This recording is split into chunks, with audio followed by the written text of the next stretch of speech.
I started the degree in start of 2007 and I clocked in to enrol for 3 courses in the summer term of 2008.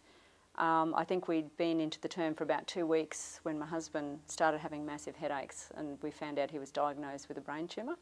So within 2 days we had to fly to Brisbane and he was in surgery.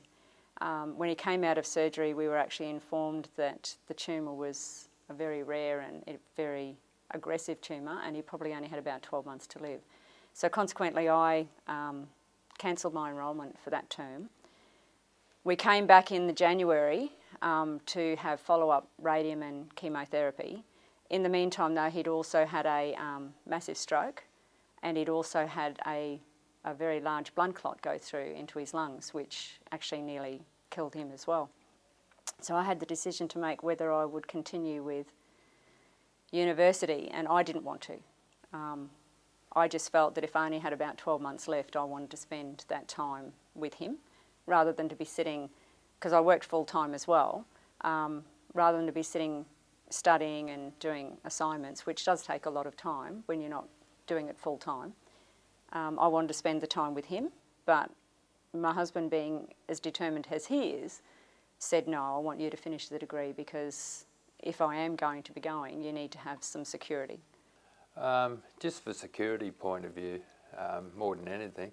I mean, she had a good job anyway. She's up the grammar and it's a librarian. But I wanted her to just have a degree behind another degree behind the name. And it just gives her a bit more security, that's all. So I decided I'd have a go. Wasn't sure how I'd go. I nearly gave up a few times. I'd be sitting on the floor with the books and the assignments sitting around me, sort of quite upset on the floor saying I don't want to do this. But his determination, he would just sit there and say, no, you need to do this. You can do this. I'm fine. I'll sit with you. So some nights he'd sit in the chair and he'd go to sleep and I'd be sitting on the floor with the books at my feet while he sort of ensured that I kept going. Yeah, that's probably the biggest thing. It's had something to work towards. Keeps you occupied and keeps you focused in one direction. Yeah, that's probably about the main reasons. As soon as I decided to re-enrol, the first thing I did was actually contact my course coordinator and I went in and saw him and explained the situation. And they were very good because I had missed the summer subjects. I had to wait till the summer again to be actually able to do 2 of them. There were a couple of other subjects that they actually were able to find me alternative courses to do that still were in the right area for my course so that I could actually get them done sooner. The aim of the game was Phil had always wanted to be at my graduation. Because I didn't do the summer courses, it meant it sort of put me back 6 months. So instead of graduating in 2009, it meant that it would be 2010. Yeah, it's something to aim for. It's going to be in next month, I think, September. Just gives you something to keep going for.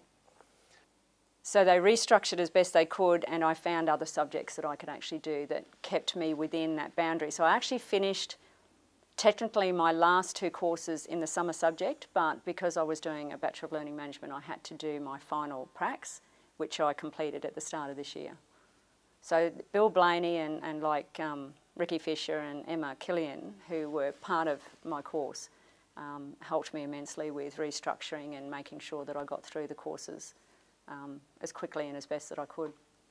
Amongst the 1,000 or so people in the audience, will you be one of the proudest? I will be.